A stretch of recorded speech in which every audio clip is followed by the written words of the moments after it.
todo, buenos días a todos, gracias por venir.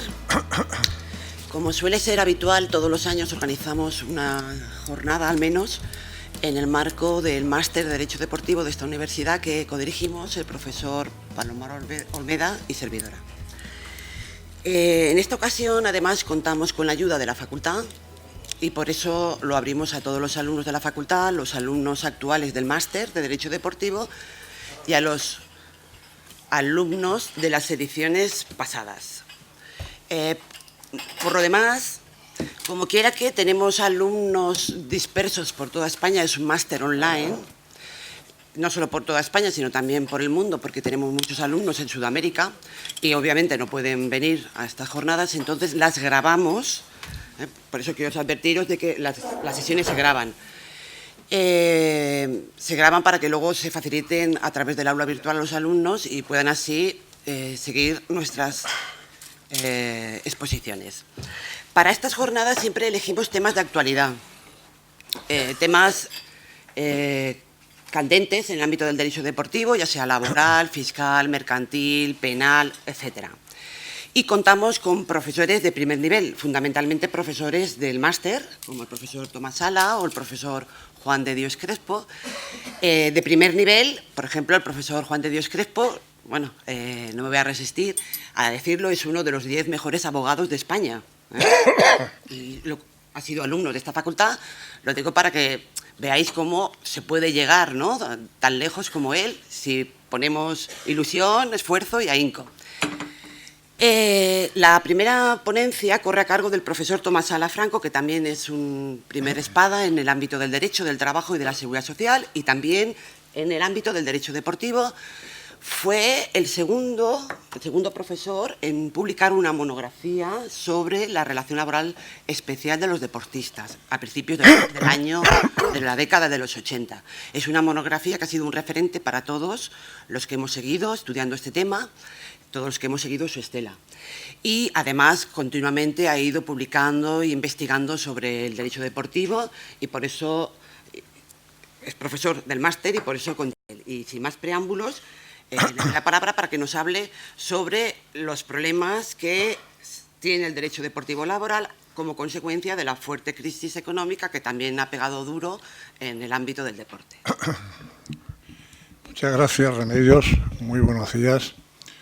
No sé si llegaré al final de la exposición, tengo la garganta absolutamente tocada, lo intentaré al menos. Bien, efectivamente, yo voy a hablarles de un aspecto muy concreto de la crisis y de los clubes de fútbol en este caso. El punto de partida es muy claro, la crisis ha llegado a todas partes. Lo que resultaba impensable hace algunos años, que los clubes redujeran los salarios de los deportistas o que pudieran despedirles por causas económicas, con la crisis se ha convertido en una necesidad y en una realidad para algunos clubes que se encuentran al límite de su supervivencia.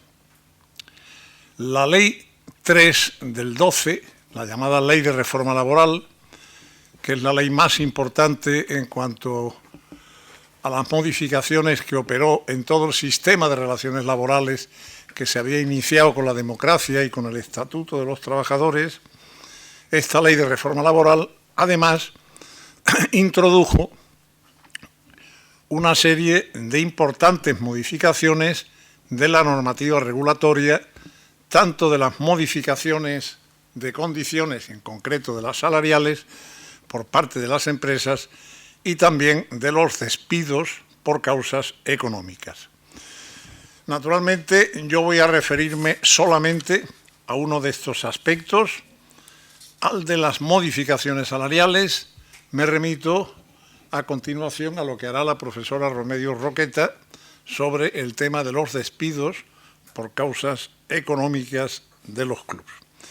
Digo que esta ley de reforma laboral ha flexibilizado enormemente ambas instituciones, la de la modificación de los salarios y la de los despidos por causas económicas.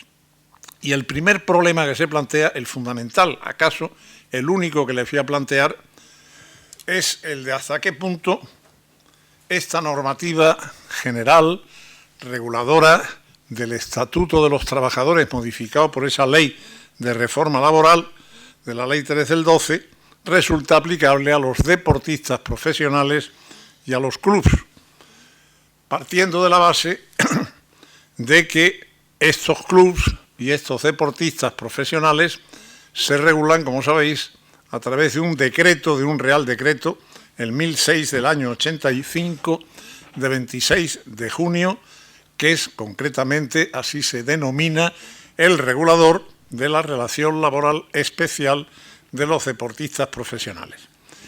Y donde se dice que sólo supletoriamente, en cuanto sean incompatibles con la naturaleza especial de la relación laboral especial de los deportistas profesionales, cuando sean compatibles, regirá el Estatuto de los Trabajadores y las demás normas generales.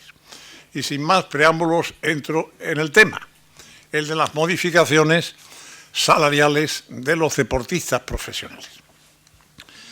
Por lo que se refiere a este tema y fundamentalmente a las cuantías de los salarios pactados en los contratos de trabajo deportivo entre un club y un deportista y un futbolista, una de las cuestiones más oscuras del régimen jurídico especial de estos deportistas es, como decía, la de la aplicación supletoria de la normativa reguladora en el Estatuto de los Trabajadores de esta materia, sobre todo ante el silencio del Real Decreto 1006 del 85 en este punto. El Real Decreto no dice absolutamente nada sobre las modificaciones de salarios que puedan efectuar los clubes, ni sobre las modificaciones contractuales, ni sobre las modificaciones de los convenios colectivos en materia salarial. Y en este sentido, aunque plantea menos dudas la aplicación de la normativa del Estatuto de los Trabajadores sobre las modificaciones salariales que establece el convenio colectivo, concretamente la aplicación de dos artículos del Estatuto, que son el 82.3 y el 86.3 del Estatuto de los Trabajadores, mayores dudas ha planteado la aplicación de la normativa reguladora de la modificación de las condiciones salariales contractuales establecidas en el contrato de trabajo deportivo. Concretamente, el problema se plantea sobre si resulta aplicable supletoriamente, ante el silencio del Real Decreto, el artículo 41 del Estatuto de los Trabajadores. A diferencia de lo que sucede con otras instituciones que persiguen exactamente la misma finalidad, descargar a los clubes de anteriores compromisos contractuales en una situación de problemas económicos del club, por ejemplo, en materia de suspensión contractual, el Real Decreto se remite expresamente a los artículos 45 y siguientes del Estatuto de los Trabajadores, resolviendo la cuestión. Las normas sobre suspensión son aplicables a los contratos de trabajo deportivo. O lo que hace también para los despidos por causas económicas de los clubes, en donde también el Real Decreto se remite expresamente al procedimiento de los expedientes, antiguamente llamados así, ERES o expedientes de regulación de empleo extintivos de despidos colectivos del artículo 51 del Estatuto. Por tanto, esta es la gran diferencia. Hay instituciones que persiguen exactamente lo mismo, la suspensión y los despidos, descargar a los clubes de anteriores compromisos contractuales, para las que el Real Decreto, que establece la relación laboral especial, se remite expresamente, recapitulo, al Estatuto de los Trabajadores, y no hay duda sobre su aplicación supletoria. Pero ante la falta de una normativa clara del Real Decreto en materia de modificación, se plantea esta cuestión. El artículo 21 del decreto dice, como antes os leía, que solo será de aplicación, en este caso el artículo 41 del Estatuto, en cuanto no sea incompatible con la naturaleza especial de la relación laboral de los deportistas profesionales. Por lo tanto, la cuestión se reduce a plantearnos y a resolver hasta qué punto ha sido voluntad del Real Decreto excluir a los deportistas profesionales de la aplicación del artículo 41 del Estatuto por entender, o no, que es incompatible con esta relación laboral.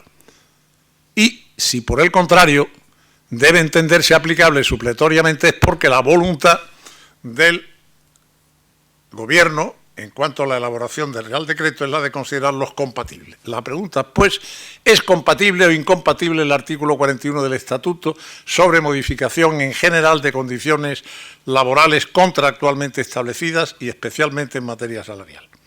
Si analizamos con algún detalle el artículo 41, nos encontramos con que el artículo 41 regula básicamente tres cosas: las causas de la modificación, el procedimiento de modificación y los efectos de la modificación.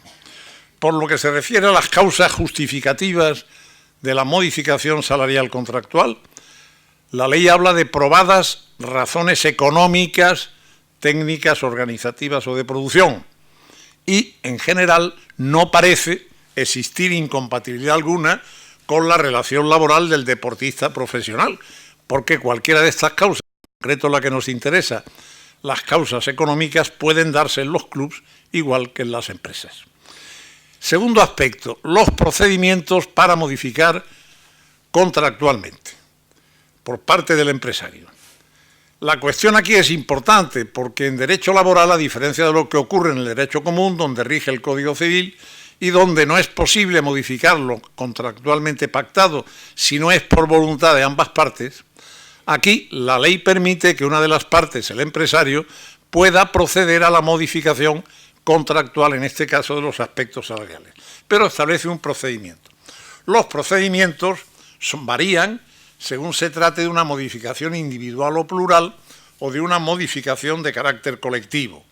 En el primer caso, una modificación individual o plural, basta con notificarlo razonada y preavisadamente al trabajador o trabajadores afectados, mientras que en el caso de una modificación de carácter colectivo es obligado intentar una consulta con los representantes de los trabajadores. Pues bien, estos procedimientos, tanto el de la modificación individual o plural como el de las modificaciones de carácter colectivo, en principio tampoco parecen implicar incompatibilidades de peso con la relación laboral especial de los deportistas profesionales. Si bien llamo la atención de que en el Real Decreto, cuando se remite a la institución de los despidos, solo prevé el despido colectivo y no el despido individual o plural por causas económicas, lo que podría inclinarnos a pensar que ha sido intención del Real Decreto impedir actuaciones individualizadas de los clubs respecto de los deportistas profesionales, debiendo actuar siempre en términos colectivos. En todo caso, dejo la duda sobre la mesa. Y la tercera cuestión que plantea el artículo 41 es el de los efectos de las modificaciones contractuales, y en concreto estamos hablando de las modificaciones contractuales salariales.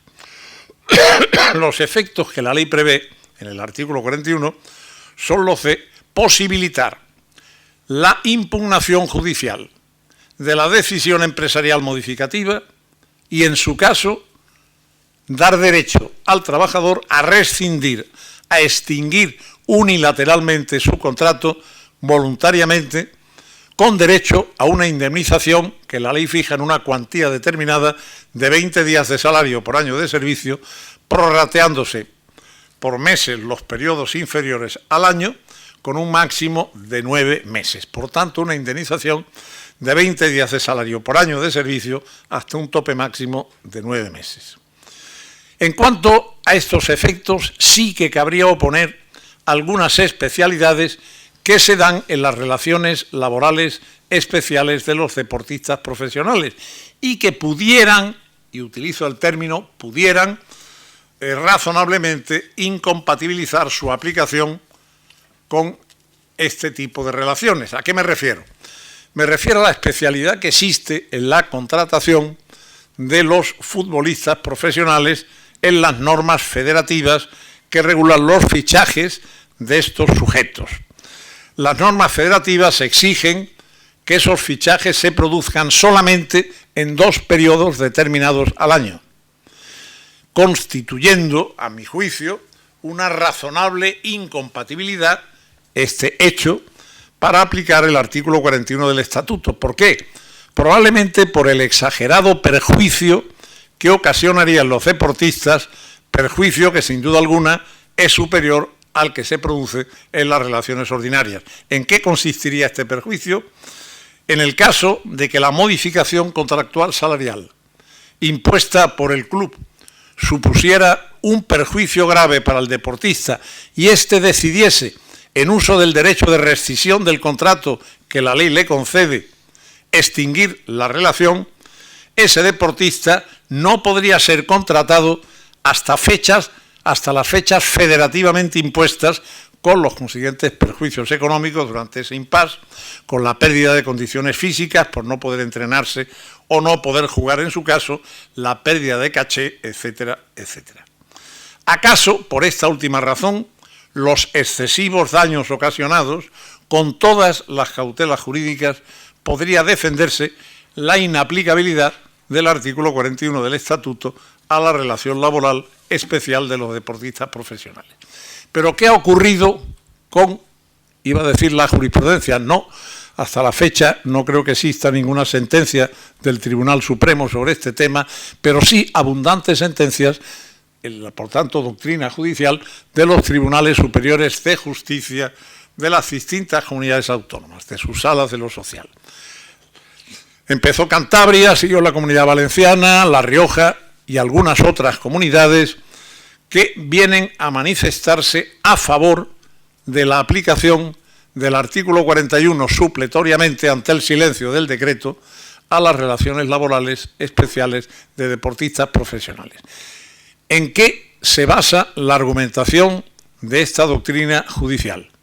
Se basa en que el artículo 16.2 del Real Decreto que regula la relación laboral especial de los deportistas, en donde se regula expresamente la extinción del contrato por voluntad de los deportistas profesionales, fundada en un incumplimiento empresarial previo, expresamente se remite al artículo 50 para determinar cuáles son esos incumplimientos empresariales. Y el artículo 50 expresamente también se refiere a las modificaciones sustanciales contractuales. Por esta suerte de carambolas sistemáticas, la doctrina judicial viene aplicando supletoriamente el artículo 41 del Estatuto ante el silencio del Real Decreto para posibilitar que el empresario modifique unilateralmente las condiciones salariales o cualquier otra condición contractual. En el fondo, se trataría de oponer una interpretación teleológica, la que hacía antes, para defender la inaplicabilidad, una interpretación sistemática de los preceptos del Real Decreto en relación con el Estatuto de los Trabajadores para fundamentar lo contrario. Esta última es la que ha prosperado y de momento no hay más que decir. Efectivamente, el artículo 41 se aplica y los empresarios pueden proceder a modificar contractualmente los salarios pactados con los deportistas, con los futbolistas profesionales, previamente por causas económicas, entendiendo ciertamente por causas económicas a partir de la reforma laboral algo fundamentalmente light y con poco peso, como veremos a continuación. Por tanto, si el artículo 41 resulta aplicable supletoriamente a los deportistas profesionales para modificarles sus salarios contractuales, será conveniente dar cuenta mínimamente de lo que ha hecho la Ley 3 del 12, la Ley de Reforma Laboral del Gobierno del Partido Popular, en materia de modificación sustancial de condiciones, para valorar hasta qué punto, como ahora veremos, se ha producido además una flexibilización del régimen jurídico de esta modificación sustancial de condiciones contractuales que regula el artículo 41, lo cual pone las cosas realmente más difíciles. Por lo que respecta al artículo 41, como digo, las novedades flexibilizadoras del precepto han sido varias. Y esto es muy trascendente si partimos de la base de que los futbolistas profesionales tienen totalmente establecido su salario en el contrato, que la parte más importante del salario tiene origen contractual y no origen convencional. No es el convenio colectivo, como ocurre en otros sectores de actividad, el que regula casi todo el salario de estos trabajadores, sino el propio contrato de trabajo deportivo, el trabajo individual. Vayamos pues a analizar mínimamente en qué han consistido estas novedades flexibilizadoras de la institución de la modificación sustancial de condiciones contractuales y en concreto de condiciones salariales por parte de la Ley de Reforma, la Ley 3 del 12. En primer lugar, se han flexibilizado, como ya avanzaba antes, enormemente las causas económicas que justifican una modificación salarial a la baja. ¿Qué dice la ley ahora? Simplemente dice que debe haber una causa económica. Y entiende por causa económica, literalmente, la que esté relacionada con la competitividad o productividad de la empresa, lo cual ciertamente no es decir demasiado.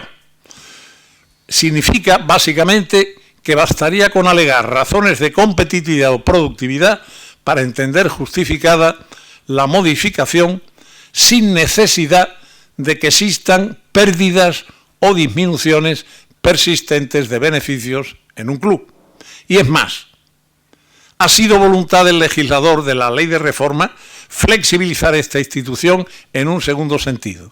No ya en la definición de la causa económica, como hemos visto, sino además suprimiendo un anterior control judicial que los tribunales venían haciendo de las decisiones empresariales modificativas de condiciones contractuales y en concreto de condiciones salariales contractuales. Me refiero al control de la proporcionalidad entre las medidas adoptadas por una empresa y la causa alegada por la empresa, dicho por directo. Ahora basta, en principio, con la ley en la mano, con que exista causa, aunque la causa, en términos de razonabilidad, no sea suficiente para justificar una serie de medidas en este sentido, como son las modificaciones de uno o de varios trabajadores. Pues bien, ese control de la proporcionalidad claramente lo ha pretendido el legislador suprimir. Si uno lee la exposición de motivos de la Ley 3 del 12, así se reconoce expresamente. Sin embargo, hay que reconocer que los tribunales, a mi juicio correctamente, han recuperado, han resucitado ese control de la proporcionalidad de las medidas en relación con las causas empresarialmente alegadas, acudiendo a una serie de doctrinas que están ahí en nuestro ordenamiento, como puedan ser la doctrina de la buena fe contractual, la doctrina del abuso de derecho o la doctrina del fraude de ley, posibilitando recuperar, aunque la ley no lo prevea, ese control judicial. Bien. En segundo lugar, se han flexibilizado claramente la cuantía salarial en el sentido siguiente. Ahora, el artículo 41 modificado por la Ley de Reforma Laboral, en él aparece claramente entre las condiciones modificables la cuantía salarial. Antes se hablaba de sistema de remuneración y había quien pensaba que no era posible reconducir al artículo 41 una rebaja de las cuantías salariales pactadas. Sin embargo, hay que reconocer que es una novedad poco trascendente en este aspecto porque también se practicaron modificaciones salariales a la baja con la anterior dicción del artículo 41 cuando hablaba de sistemas de remuneración. Y en tercer lugar, se ha modificado la distinción entre modificaciones individuales plurales y modificaciones colectivas. Ahora solo depende del número de trabajadores afectados en un periodo de 90 días, de acuerdo con una escala que distingue en la ley según el número de trabajadores de la empresa. Ahora es más claro, desde luego, saber cuándo se trata de una modificación individual o plural o colectiva, si no llega o supera ese dintel que la escala legal establece. Y en cuarto lugar, por último, el procedimiento de modificación sigue siendo el mismo, distinto para las modificaciones individuales o plurales en las que basta la simple notificación por escrito al trabajador, a los trabajadores afectados y a sus representantes, indicando la causa y la fecha, por tanto, con un preaviso mínimo, y el procedimiento de las modificaciones colectivas, que es la misma obligación, previo periodo de consultas con los representantes de los trabajadores. Aquí también hay peculiaridades en los clubs, pero son peculiaridades de hecho que no de derecho. ¿En qué sentido? No es que haya una norma que prohíbe que haya representantes legales en los clubs, pero de hecho, que yo sepa, salvo en un club, históricamente que era Málaga, no existen comités de empresa o delegados de personal en los clubs de fútbol.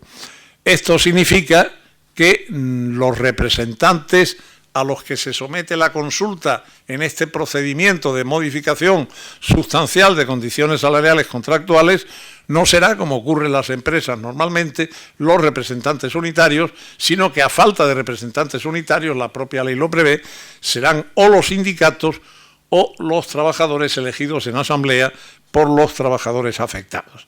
Insisto, es una peculiaridad de hecho, no de derecho, por tanto, resulta irrelevante a efectos de considerar compatible o incompatible, por eso no lo incluí en el caso anterior. ¿Qué conclusión sacaría personalmente de este primer análisis hecho respecto de las modificaciones salariales contractuales unilateralmente realizadas por los clubs, con base en el artículo 41, aplicable según la doctrina judicial de los tribunales superiores de justicia, en base a una interpretación sistemática de los preceptos? Entiendo que sería necesaria una nueva norma reguladora específica que aclarase los temas, que tuviera en cuenta las peculiaridades y que actuara en consecuencia.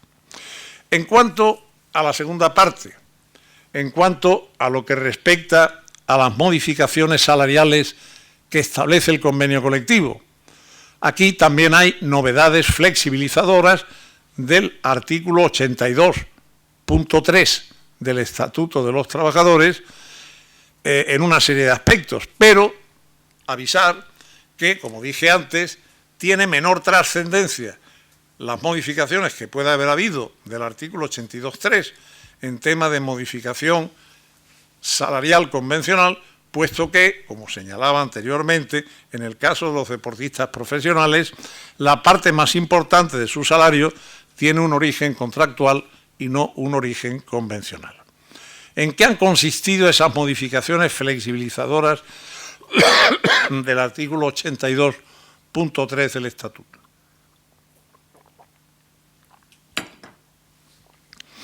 En primer lugar, en cuanto a las causas justificativas, se han flexibilizado. La causa económica que la ley exige ahora para modificar a la baja un salario, es decir, para descolgarse una empresa del convenio colectivo, para modificar un convenio colectivo descolgándose de él, entiende la ley que existirá causa económica cuando haya una situación económica negativa y especifica en qué casos, entiende la ley, existe una situación económica negativa. Primer supuesto, cuando haya pérdidas actuales en la empresa. Segundo caso, cuando haya pérdidas previstas, lo cual deja ya en el interrogante la cuestión. Y tercera, cuando disminuya persistentemente su nivel de ingresos ordinarios o de ventas en 2 trimestres consecutivos inferior a los 2 trimestres del año anterior. Ha habido, pues, una modificación flexibilizadora de las causas que justifican el llamado descuelgue, en materia salarial en este caso, de un convenio colectivo por parte de una empresa. También ha dejado, en segundo lugar, muy claro que la cuantía de los salarios es una de las condiciones modificables, inaplicables o descolgables de un convenio colectivo. En la enumeración que hace de condiciones inaplicables o descolgables se encuentra clara y rotundamente la cuantía salarial. En cuanto al procedimiento, en tercer lugar, en cuanto al procedimiento para la inaplicación salarial, ciertamente este procedimiento que la ley establece, la ley de reforma, es un procedimiento ciertamente complejo. Establece 4 posibilidades. En primer lugar, ha de intentarse el acuerdo entre el club y los representantes de los trabajadores, con la peculiaridad de los clubs que no hay representantes unitarios normalmente por vía de hecho, sino que hay que acudir o bien a los sindicatos o a la asamblea de trabajadores que nombre unos representantes. En caso de que no se llegue a un acuerdo entre el club y la empresa y los representantes de los trabajadores, habrá de intervenir la comisión paritaria del convenio colectivo, que es una comisión negociadora reducida, jibarizada, a la que, entre otras funciones, se le encarga esta faena, la de decidir si hay causa justificativa y en cuánto debe descolgarse una empresa por razones económicas, en este caso, del salario del convenio. Si fracasa, cosa posible, que fracase en el seno de la comisión paritaria del convenio, como su nombre indica, es una comisión de igual número de representantes, de trabajadores y de empresarios, si fracasa, la ley prevé que se acuda a los procedimientos de solución extrajudicial de los conflictos colectivos que en el ámbito autonómico correspondiente existan. Estos son procedimientos de conciliación, mediación o arbitraje que los acuerdos interprofesionales que han negociado normalmente comisiones obreras, UGT, COF, PYME, en una comunidad autónoma, establezca. Y si tampoco, puesto que son voluntarios estos procedimientos y rara vez son impuestos obligatoriamente, hay la posibilidad de que intervenga finalmente la Comisión Consultiva Nacional de Convenios Colectivos si el conflicto fuera de ámbito estatal y, como probablemente no lo sea, la comisión homónima, la paralela, que exista en la comunidad autónoma correspondiente, a través de un arbitraje que la propia comisión, que normalmente será tripartita, actuará o bien delegará en uno o en varios árbitros para que resuelvan si hay causa y debe o no descolgarse la empresa, en este caso el club, del salario de convenio. Todos estos procedimientos yo diría que no están pensados para el deportista profesional, ni para el deporte profesional, ni para los clubes. Se trata de una normativa que se toma de prestado, por lo que también en este punto yo concluiría que se hace necesaria una normativa propia. Y por último, un aspecto que también afecta a la inaplicación de las condiciones salariales de un convenio colectivo, que viene regulada, este último aspecto, en un importantísimo artículo del Estatuto de los Trabajadores, el artículo 86.3, que regula la ultraactividad, así llamada, de los convenios colectivos, es decir, la posibilidad de aplicar las condiciones establecidas en el convenio colectivo anterior una vez enunciado y perdida su vigencia para evitar vacíos normativos. ¿Qué dice la ley? Hasta la reforma del 12, la ley venía estableciendo que cuando no hubiera un nuevo convenio colectivo, no se negociara un nuevo convenio o un laudo arbitral sustitutorio de ese convenio colectivo que viniera a cubrir el espacio que tenía el convenio colectivo denunciado y derogado en su vigencia, se aplicaría el convenio anterior sine die, hasta que hubiera un nuevo convenio o un nuevo laudo arbitral. Eso desapareció con la ley de reforma. Primero se estableció 2 años y finalmente se estableció 1 año de ultraactividad. Esto significa que si no hay un nuevo convenio colectivo, no se negocia, no se llega a un acuerdo, tras la denuncia y pérdida de vigor del anterior, y, por otra parte, no hay un convenio colectivo de ámbito superior al que aplicar, y en el caso del fútbol no hay más que un convenio colectivo negociado por la ACE y por la Liga de Fútbol Profesional como asociación empresarial, salvo que existan convenios de empresa que hasta la fecha no se han producido y es bastante dudoso que se produzcan y todos se rijan por un convenio colectivo que tiene, y este sería otro tema largo de enumerar, problemas también de aplicación, puesto que la AFE legitima su representatividad en base a la afiliación y no en base a la representatividad, a la audiencia electoral, a diferencia de lo que ocurre en el resto de los sectores de actividad, por lo que antes decía, porque la situación de hecho es la de que no haya elecciones a representantes unitarios, y si no hay representantes unitarios no hay representatividad medida en audiencia electoral. Sin embargo, curiosamente, es uno, por no decir el único, quizá con la excepción de algún sector corporativo determinado, el de los maquinistas o el de los pilotos, en donde la representatividad basada en afiliación al sindicato es más alta. Llega a cifras del 80 y tantos, 90%, frente a cifras ridículas en cualquier sector de actividad en este país. Pues bien, volviendo al tema.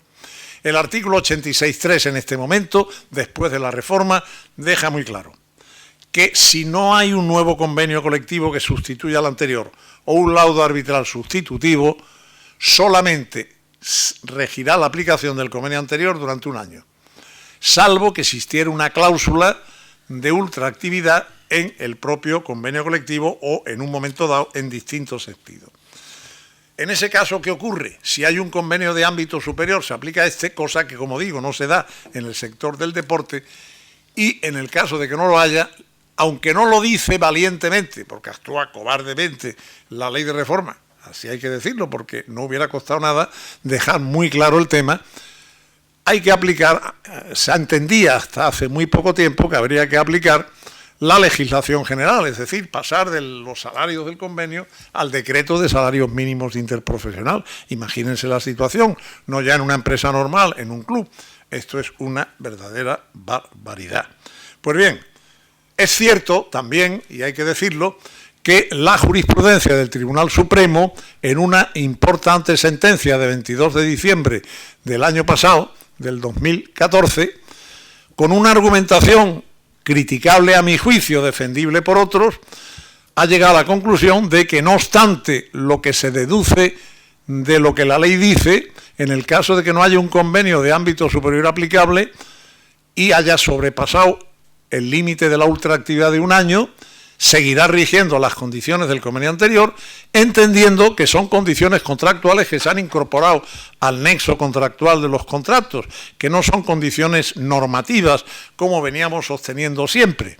Este cambio de doctrina solamente lo mantienen, creo recordar, si en la sala hay 12 magistrados, la mayoría son 7, de los 7 creo que son 5 los que defienden esta tesis, hay otros 2 que llegan al mismo resultado con argumentos distintos, y los 5 disidentes en votos particulares no participan de esa argumentación. Realmente esto nos llevaría a otro gran tema, el hasta qué punto esta nueva doctrina jurisprudencial enreda las cosas enormemente, cambia hasta la teoría general de las normas, porque en un momento dado, y perdonen el inciso, llega a decir esa sentencia que no ya las condiciones nacidas de un convenio estatutario, que todos entendíamos tenía eficacia de norma, por tanto que eran condiciones normativas, y que como tales no eran derechos adquiridos, que nacían, vivían y morían con la norma. Esto no solamente llega a afirmar eso, lo cual puede ser discutible en una reinterpretación del artículo 37 de la Constitución, en un sentido distinto a cómo se ha venido haciendo hasta ahora. El problema es que en un momento dado llega a decir la sentencia que las condiciones que nacen de una ley o reglamento desde el minuto 1 son condiciones contractuales y no normativas, lo cual realmente se cisca literalmente en toda la teoría de las fuentes y en toda la teoría de las normas. Bien. Ya veremos qué ocurre con una segunda sentencia que pudiera plantearse sobre este tema, cómo se mantiene o no la doctrina del Tribunal Supremo en este punto. En todo caso, esta es la situación. ¿Qué ocurriría en el caso del fútbol profesional? Y acabo. ¿Qué sucede? El 25 de septiembre del año 2014, del año pasado, se firmó un nuevo convenio para los futbolistas profesionales entre la AFE, la Asociación de Futbolistas Profesionales, el Sindicato y la Liga de Fútbol Profesional, la Asociación Empresarial, con una duración de 2 años, de 1 de julio del 2014 a 30 de junio del 2016. En él no se establece cláusula convencional de ultraactividad alguna, con lo cual regiría el artículo 86.3 en los términos que hemos visto. Y donde, como decía antes, no hay convenio de ámbito superior. Por lo que, ¿qué ocurriría si superado el año desde la pérdida de vigencia previa denuncia del convenio, es decir, desde el 30 de junio del 2016, sobrepasar a 30 de junio del 2017 sin un nuevo convenio o un nuevo laudo arbitral sustitutivo? Sencillamente que sería de aplicación general la legislación laboral común, salvo que se aplicase la doctrina del Tribunal Supremo de 22 de diciembre del año 2014. Conclusión final a todo lo que he dicho. La he mantenido parcialmente y ahora la recojo con carácter global.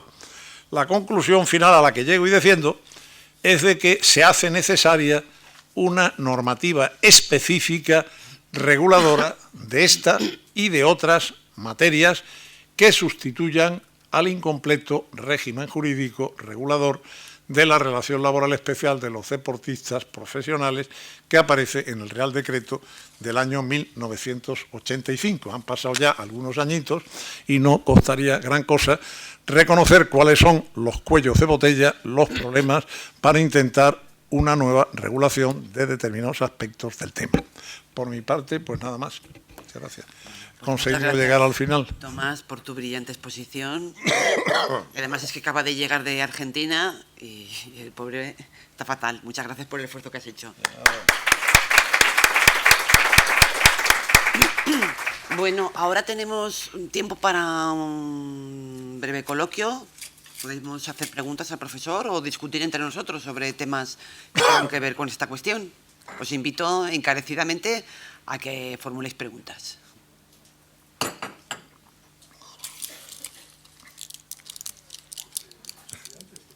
Claro. ¿No tenéis en mente ningún supuesto de hecho práctico que se haya planteado recientemente? Por ejemplo, bueno, como siempre me toca empezar a mí, ¿eh? Luego parezco la ampollona de la clase. Pregunta y ¿Por qué me veo forzada? Pregúntate y contesta. Bueno, el caso de Pedro García. Pedro García, jugador del Getafe. A Pedro León, ¿ves? Es que con los nombres siempre os bailo. Pedro León del Getafe. Desde un tiempo a esta parte, la Liga Nacional de Fútbol Profesional modificó su reglamento y en el libro dedicado al control económico de los clubes, pues autoriza a la Liga a establecer anualmente un tope a la masa salarial que pueden asumir los clubes y en función de una serie de parámetros. Resulta que el Getafe, para el año pasado, creo, 2015, igual me equivoco, me vuelvo a equivocar, le asignaron un tope salarial, un tope a la masa salarial que podía asumir el Getafe de 17 millones de euros. Entonces, el órgano de validación de la Liga, cuando empezó a comprobar, llegó a Pedro León y resulta que con él se superaba el tope de 17 millones y entonces negaron el visado. Según el convenio de coordinación entre la Liga y la Federación, aunque es la Federación la que expide la licencia federativa de los jugadores, pues precisa del visado previo de la Liga. Como no tenía el visado, pues no se le da la licencia a Pedro León y no puede participar en la competición oficial. Entonces, claro, llevó el asunto al juzgado mercantil de Madrid para pedir la suspensión como medida cautelar de la decisión de la Liga. Se la dieron, pero luego, al finalizar la temporada, la Audiencia Provincial de Madrid dijo que no ha lugar como medida cautelar a la suspensión de la decisión de la Liga.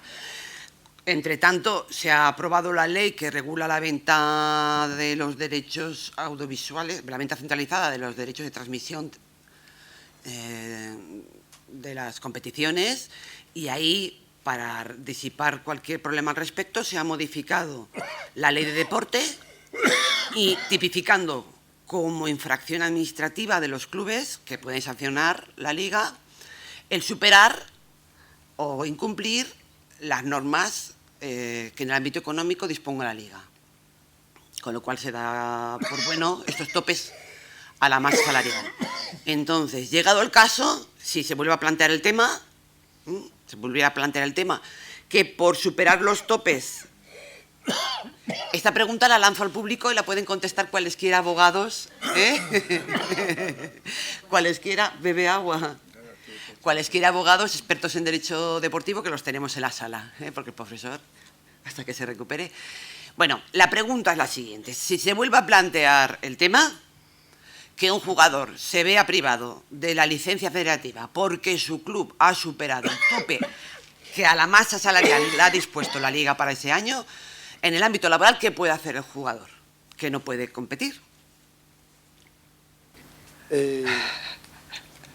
Proviene todo, a mi entender, de una buena idea que ya tenían en Francia con el Consejo de Estado, que controla los contratos, es decir, no es una novedad. Un jugador, el muñeco delgado, Gallardo, que iba a fichar por el Mónaco, que tenía un contrato firmado con el Mónaco, laboral, perfecto. Llegó el Consejo de Estado francés y dijo, mire, usted se ha pasado de su tope salarial, el salary cap famoso americano, y usted no puede. El jugador no pudo hacer nada, simplemente no se le dio validez a su contrato. En España, la cosa no está tan clara, no hay un Consejo de Estado que esté ahí. Tenía que controlarlo un magistrado de lo laboral, un magistrado que dijera, mire usted, pues ha incumplido porque el señor tiene un contrato laboral que es válido, no tiene licencia para jugar. Sabemos que, por supuesto, puede no jugar al fútbol, puede no ser titular, etcétera, pero debe tener licencia para poder entrenar y está preparado para saltar al terreno de juego y cumplir con sus labores. ¿Qué haría un futbolista? ¿O qué haría si un futbolista viniera a mi despacho? Iría a una magistratura de trabajo, inmediatamente. No a lo mercantil, nada por el estilo. Ya vemos que la ley nueva sobre el... Por el 50 del estatuto, ¿no? Sí, sí, absolutamente. Y ahí, y veríamos, porque ahí habría un conflicto entre lo que dice la Administración respecto a los derechos audiovisuales que permite, a través de un pequeño truco que hicieron, ese control económico que incluye también el control de los contratos laborales, y un juez. Y a mí usted, primero que tiene que decir, usted tiene un contrato laboral, usted tiene la posibilidad de jugar. Si no la tiene, está incumpliendo el club. Ahora, el club incumple ¿por qué? Porque hay un estamento superior del que es miembro, que es la Liga, que le impide. Y me gustaría ver ese tema. Ya sería bonito. Yo creo que el profesor ya se ha recuperado. No, no me he recuperado. Bueno, El problema, yo no sabría la solución concreta de la cuestión, pero entiendo por dónde van los tiros, creo. El problema del contrato de trabajo deportivo, con el problema del deporte profesional, es que hay normas federativas por un lado y normas laborales por otro, que se dan de bofetadas en muchos casos. ¿Cómo solucionar esos conflictos? Bueno, pues este es uno de ellos, ¿no? Ahora bien, esas normas establecidas, decíais, por la Liga de Fútbol Profesional, ¿son exactamente normas federativas? ¿Son normas de la Federación de Fútbol? De la Liga. Son normas de la Liga. Privadas. Y por tanto, como la Liga no es otra cosa que una asociación empresarial de clubes de fútbol, sería algo parecido como si la COE impartiera una serie de instrucciones para las empresas afiliadas a la COE. ¿Eso hasta qué punto puede alterar nada desde el punto de vista jurídico, contractual, entre un club y un deportista? Lo cierto es que, efectivamente, si no se le concede la licencia para jugar, no puede saltar al campo y queda absolutamente capitis disminuido en muchos órdenes. Por tanto, yo diría, primer problema, hay un conflicto entre normas federativas y normas laborales. Si la norma fuera federativa, la solución debería ser una. Pero si la norma no es federativa, entiendo que la solución no puede ser la misma. Tiene que ser otra, porque parece ser unas instrucciones internas dentro de lo que es la Liga. Bueno, ¿eso tiene algún tipo de aval administrativo o federativo? No, tiene un aguante federativo. ¿No? Aguante, aguanta porque... Pero de hecho no le dan la licencia. No le da la licencia porque previamente debe darlo la Liga. Entonces estamos en una pesquería que se mueve la cosa y lo único que debe hacer es que un juez resuelva la cuestión. Exactamente.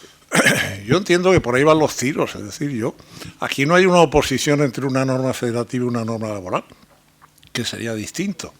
En ese caso, una norma federativa que incidiera sobre un contrato de trabajo y lo modificara, podría ser efectivamente una modificación sustancial de condiciones que podría ir por la ley del 41, como tú señalabas, por la ley del artículo 50.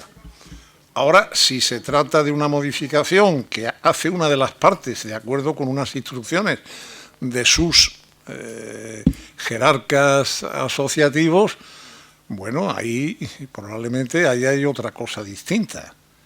Para mí la vía está clara, es copiar a franceses y que no sea la Liga Francesa o la Liga Española que haga de gendarme, sino que sea el Consejo de Estado o no sé cómo sería en España, algún organismo que se crearía para controlar desde el punto de vista interno, político, administrativo.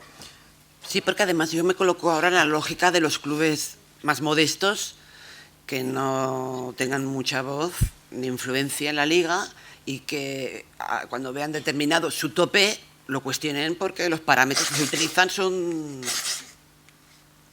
poco objetivos o flexibles Sí, hay poca conflictividad en ese sentido en la Liga. En ¿No? cuanto le das un poquito más de dinero por la televisión o le anticipas el dinero para que pueda fichar, etcétera, se olvidan todos los Ya, problemas. pero bueno, yo he hecho un vistazo a los parámetros que se utilizan, desde luego no soy economista, no me enteraba de nada, pero exigiría un estudio aparte para ver qué rigor se sigue, si se aplica por igual a todos los clubes.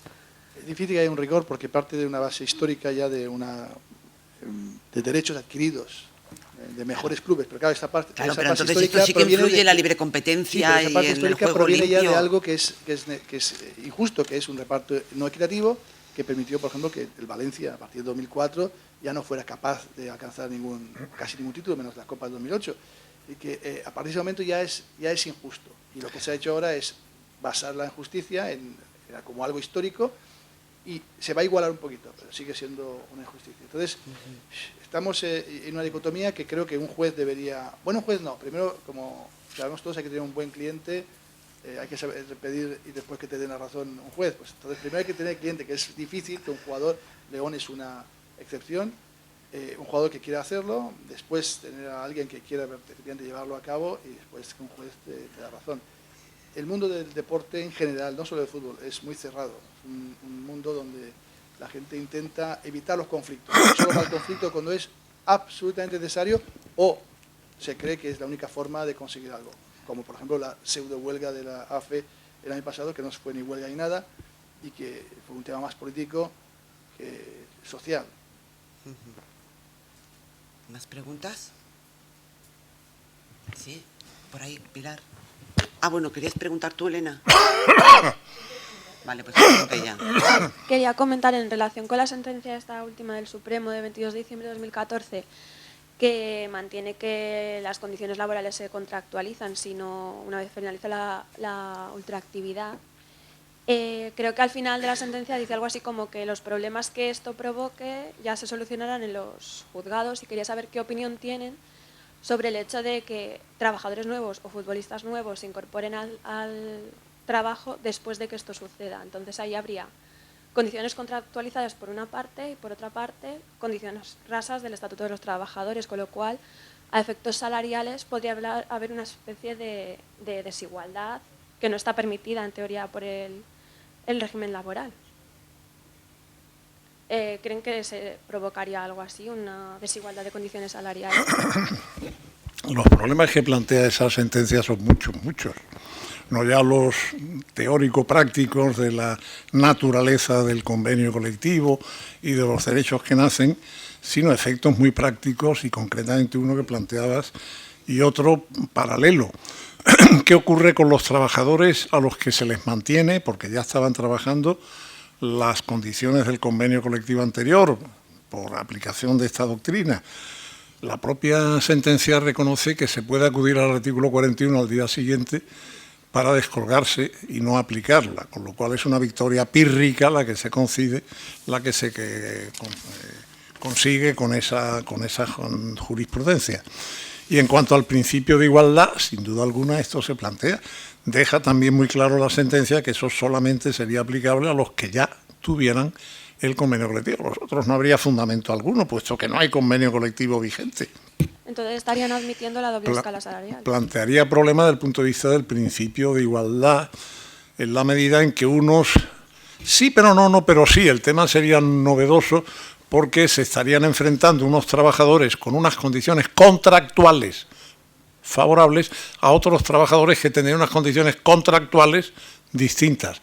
Hasta que eso afecta al principio de igualdad, únicamente quedaría afectado por el principio de no discriminación por una serie de causas, pero no el principio de igualdad absoluto al que se refiere el artículo 14 de la Constitución. Con lo cual podría salvarse por ahí, pero no cabe duda de que se plantea no solo eso, sino más aún, por ejemplo, desde el punto de vista de del artículo 3.5 del Estatuto. El artículo 3.5 establece el tema de la irrenunciabilidad de derechos hasta un momento dado, hasta que fueran condiciones del convenio colectivo, eran irrenunciables según el artículo 3.5. A partir del momento en que se contractualizan con la pérdida de la ultraactividad, ¿qué serían? ¿Condiciones contractuales a estos efectos? ¿Podría renunciarse a ellas como a cualquier otra condición contractual? Es decir, son esos y muchos más los problemas que plantea. Una cosa hay que decir, personalmente estoy en contra de lo que dice el artículo 86.3, lo he dicho, me parece una barbaridad, la solución legal. Pero ¿acaso la solución jurisprudencial no consista en hacer uso de una jurisprudencia creadora o creativa, por llamarlo de algún modo, uso alternativo del derecho, que se carga la división de poderes, de alguna manera traspasando las líneas rojas, en este caso de la teoría general de las fuentes y del contrato? ¿Había otras formas de atacar el problema? Sin duda, podía haberse atacado planteando una cuestión de inconstitucionalidad del artículo 86.3, por una serie de argumentos. ¿Qué hubiera dicho el Tribunal Constitucional? Ya se sabía de antemano, esto es verdad, porque con las dos sentencias del Constitucional sobre la ley de reforma del 12, en la que se justifica todo en base a la situación de crisis económica, pues mire usted, no tenía futuro esa cuestión de constitución. Eso lo sabían los miembros de la sala que argumentaron en esa línea. Como por ahí no tengo salida, voy a forzar las cosas de esta manera. Ahora, también hubo otros votos particulares que llegaron a idéntica conclusión con otros argumentos. Habría que buscar ahí también a ver si esos tienen más o menos fundamento.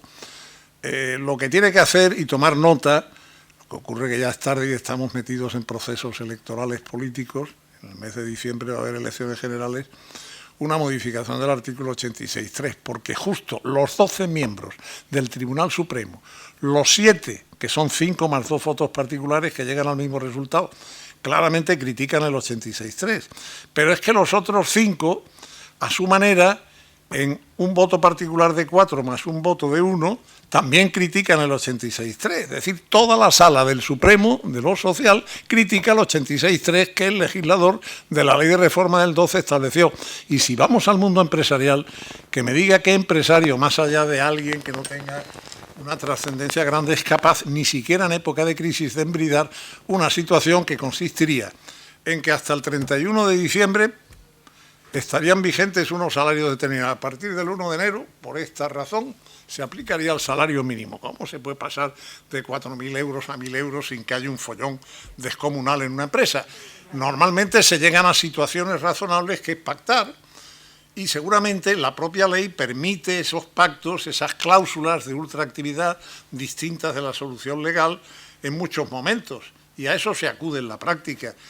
Es decir, modifíquese enhorabuena el 86.3 y dejémonos de bromas con la jurisprudencia. No hay que jugar en un Estado de Derecho con la jurisprudencia más allá de ciertos límites. Y yo creo que se ha pasado. Es mi opinión, mi modesta opinión. Hay otros, me consta, que defienden la tesis contraria. Entre otros, los magistrados que fallaron en ese sentido con esa argumentación, claro. Elena.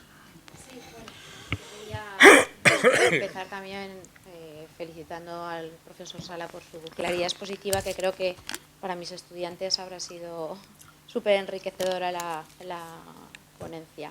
Y quería hacer una reflexión sobre las relaciones laborales especiales. En realidad toda la explicación que nos ha dado gira en torno a la necesidad de modificar el régimen jurídico de aquellas relaciones laborales especiales que se regularon en el 85 y desde entonces no se han modificado. Y hay otros ejemplos también de contradicción con la normativa del Estatuto de los Trabajadores en alta dirección o en artistas, etcétera, que en ocasiones son interpretadas judicialmente para adecuar, forzar un poco la interpretación legal para adecuarla al sistema normativo laboral actual. Mi pregunta era respecto a lo que ha planteado la inaplicación del artículo 41, la posible defensa de la inaplicación en virtud de los perjuicios que se crean al trabajador en cuanto a la posibilidad de rescindir si hay perjuicio grave. ¿Solo se daría en el caso de los deportistas profesionales? ¿Hay otros ejemplos de deportistas profesionales?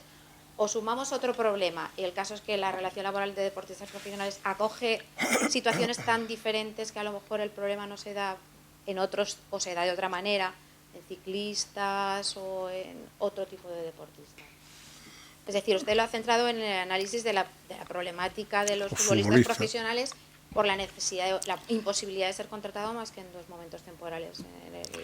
Pues no te sabría contestar, habría que ver las normas federativas, en fin, cómo se manifiestan en relación con otros deportes profesionales.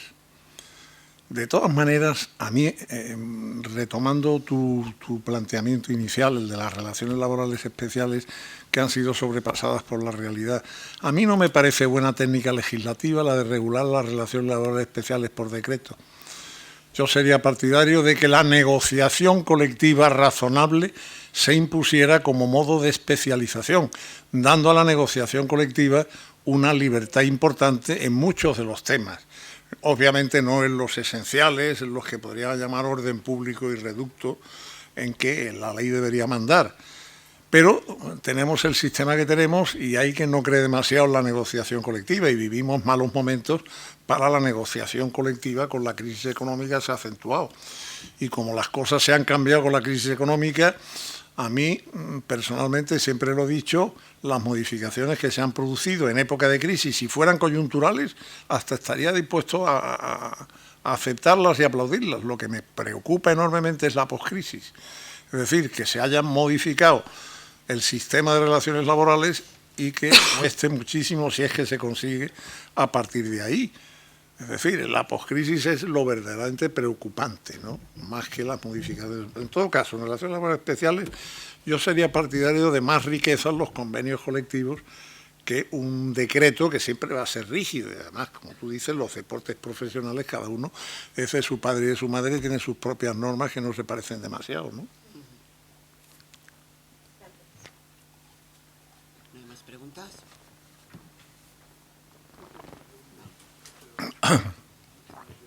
Caso, aunque ha nombrado de manera Sí. colateral el artículo 21, tuve un caso el mismo martes, es decir, antes de ayer, en el TAS, Tribunal de Deporte, en Lausanne, que un jugador brasileño reclamó en FIFA una cantidad que se debía por un club español.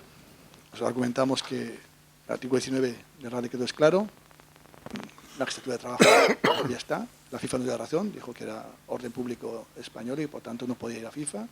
Y el argumento es que en el 21, al final, pone otras normas aplicables, creo que pone. Y en eso el abogado contrario, con mucha inteligencia, dice, bueno, otras normas aplicables son también las normas de FIFA, por tanto, puedo ir a FIFA.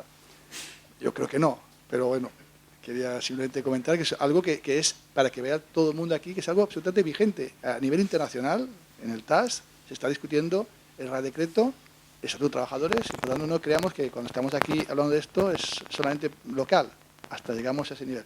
La pregunta es obvia, pero bueno, estas normas, otras normas, ¿qué son? Está claro.